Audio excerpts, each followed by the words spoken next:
Welcome to the deep dive. Today we're getting into that feeling of tech FOMO, specifically around the Nintendo Switch 2 launch. Yeah. And our way in is this Media Mania article from just yesterday, May 20th. It gives a really fresh take on the whole lottery experience. Right. So whether you were glued to your inbox waiting for those Switch 2 lottery results, or maybe you're just curious about how these big console launches go down, well, this is definitely for you. Yeah. We're going to unpack that feeling of missing out, but also maybe why it's not, the end of the world. Yeah, and look at where things stand with Nintendo gaming right now. Exactly. Think of it as your guide to the Switch 2 launch without all the noise. We're digging into what really matters here. Okay, so let's jump in. This Media Mania article starts right on the morning of May 20th. That's when the second round of lottery results came through. Right, and the author mentions the email actually landed a bit earlier than they expected. A little surprise there. Yeah, but not the good kind of surprise, unfortunately. It was that unsuccessful message again. This was the second lottery they'd entered, and, well, no dice either time. Oof. And the immediate reaction described is just this sense of, okay, launch day console, probably not happening. Right. And they sort of connect that to maybe not having a huge purchase history or the number of credit cards they have. Exactly. Which brings up a really, really interesting point about the whole lottery system itself, doesn't it? It really does. The article jumps right into questioning, well, how fair is this fundamentally? Yeah. It's not like you, the consumer, chose to miss out. This system is the bottleneck. And what's the logic behind these entry requirements some retailers use? Does needing to have bought stuff before or having multiple cards actually help? Or to just create different hoops to jump through? Who does it really benefit? That's the big question, isn't it? And it kind of spirals out into the bigger issue of why is there such a shortage in the first place? The article touches on the usual suspects, Nintendo's production capacity, maybe. Scalpers, definitely always a factor. Yeah, the scalper issue always comes up. And just the whole complexity of global supply chains these days, getting things made and shipped around the world. Right. It's probably a bit of everything all mixed together creating this situation. Most likely. But the key thing, and this is what we really want you listening to take away from this part, the article really hammers this home. If you didn't get a Switch 2 right at the start, it's not your fault. Absolutely not. It's down to the system, the limited numbers, pure luck, basically. That disappointment. Totally understandable. But it doesn't mean anything about you as a fan or a gamer. Well said. Okay, so shifting gears a bit.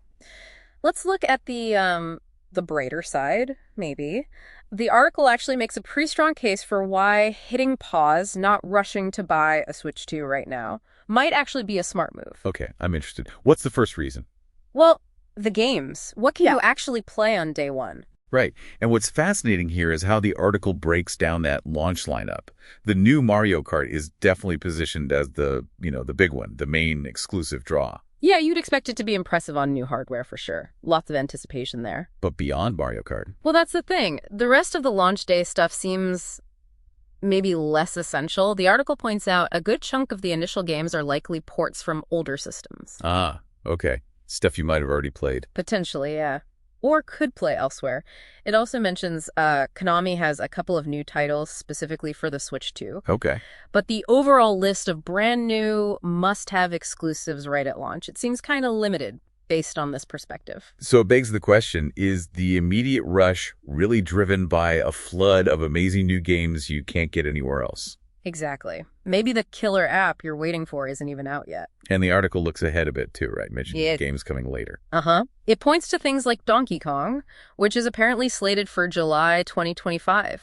Okay, that's pretty soon after launch. And then a new Metroid game, expected sometime before the end of this year, 2025. Those are definitely system sellers for a lot of people. For sure. And the timing here is important. By the time those big hitters land, the author suggests maybe things will have calmed down a bit. You mean stock availability might be better? Exactly. The initial, frenzy might have passed. Production might have caught up a bit more. It seems like a reasonable hope anyway. That makes sense.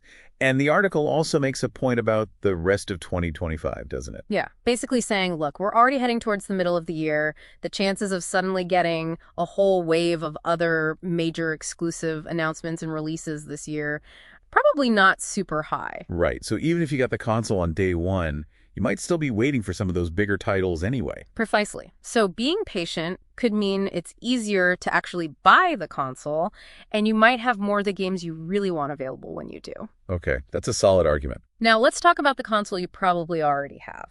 The original Nintendo Switch. Exactly. The article really emphasizes that it's still got a lot of life left in it. It's not suddenly obsolete. Yeah, and the biggest point there is the backward compatibility, right? Huge news. Confirmed for the Switch 2. All those Switch games you've bought, downloaded, poured hours into. They'll still work on the new machine. Yep. That immediately takes some pressure off, doesn't it?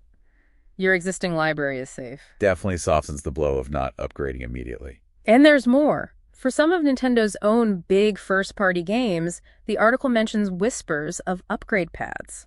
Oh, interesting.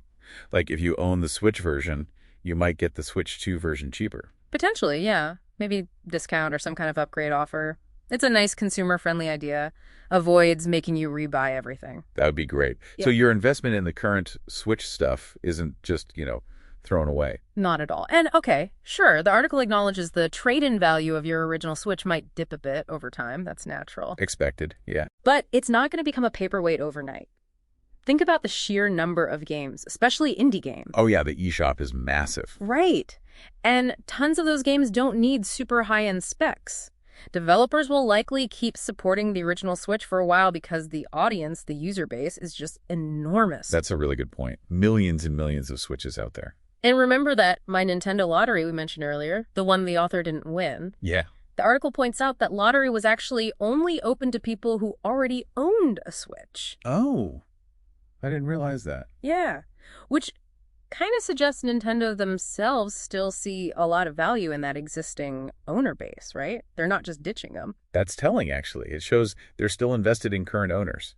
So the bottom line here seems to be, if you've got a Switch now, you're still in a really good place. No need to panic buy or feel left behind just because you don't have the Switch 2 on day one. You've still got a great console, tons of games. Mm-hmm. Exactly. Okay, so as we kind of start pulling these threads together, the article comes back to the sheer scale of this. How many people likely missed out on these first couple of lotteries? Yeah, judging by the reaction online after the first round and now the second, it feels safe to say demand was way, way higher than the supply they had available. Absolutely. So if you got that unsuccessful email, you're definitely not alone. Misery loves company, I guess. Something like that. But it does reinforce that it's mainly about the limited stock, not about anything you did or didn't do. Right. The author also shares a personal deadline they've set, which I thought was quite relatable. Oh, yeah. What's that? They're basically aiming to get a Switch 2 by the end of 2025, or maybe around the time Nintendo stops bundling Mario Kart with the console. Ah, worried about the bundle deals disappearing. Yeah, the concern is that if you wait too long, you might end up having to buy the console and the game separately, which could cost more overall. Okay, that's a practical consideration, trying to get the best value when stock eventually improves. Exactly. And then, just to wrap up, the article ends on a slightly funny note. Yeah. It mentions a time in the past when Nintendo apparently made a mistake in an email about VRR support for the Switch dock. Oh, I vaguely remember something about that. Right, and the author sort of jokingly says they're half hoping this unsuccessful lottery email was also just a mistake. Wishful thinking, maybe? Totally. But it's a nice, lighthearted way to kind of acknowledge that underlying disappointment, Yeah, captures that feeling well. Okay. So, bringing it all together then. The big picture seems pretty clear, doesn't it? Yeah. Missing out on the Switch 2 right at launch. It's okay. More than okay, maybe? Yeah, you're definitely in the majority, it sounds like. The initial wave of exclusive games, while including Mario Kart, might not be this massive, unmissable flood just yet. And your current Switch. Still a fantastic machine. Right. Still lots to play. Absolutely. Still tons of value there. So, yeah, there are really solid reasons to just take a breath, be patient. Right. The Switch 2 isn't going anywhere. The games will keep coming. Waiting a bit might even mean you have a better, smoother experience when you eventually jump in. Makes sense. Okay, so on that note, here's maybe a final thought for you to mull over. What does all this intense focus on launch day, the hype, the lotteries, creating this feeling of scarcity, what does it really say about us? About consumer culture, our relationship with new tech, Is getting it right now truly worth all the potential stress, the maybe higher cost down the line, especially when waiting a little while might actually lead to a richer gaming experience anyway? That's definitely something to think about. Is the immediate rush worth it? Food for thought until our next deep dive.